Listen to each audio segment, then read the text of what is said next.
4000 కోట్లు ఛార్జ్ చేసాం. Different companies, small కంపెనీస్కి వెళ్ళి తీసుకొచ్చి అసెంబ్లీ తీసుకొచ్చి ఫిట్ చేసాను.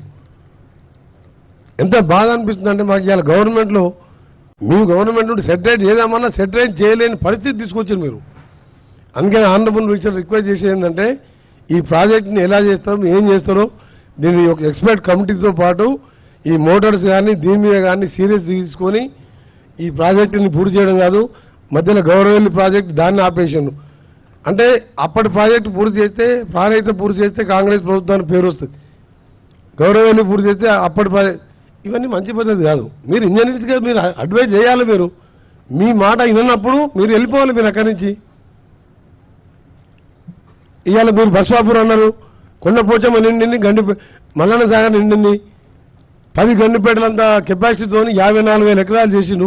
దాని కింద ఆలేరు, బస్వాపూర్, భువనగిరిలో మాకంతా డ్రైనేజ్ వాటర్ వస్తుంది.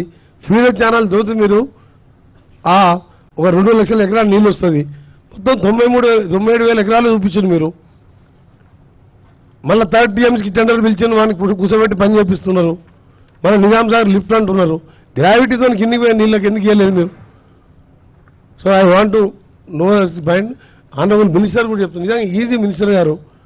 కొండపోచం ఎప్పుడు నిండా ఉంటుంది, ఒక జస్ట్ ఫామ్ హౌస్ తప్ప ఎక్కడ పోవు నీళ్లు.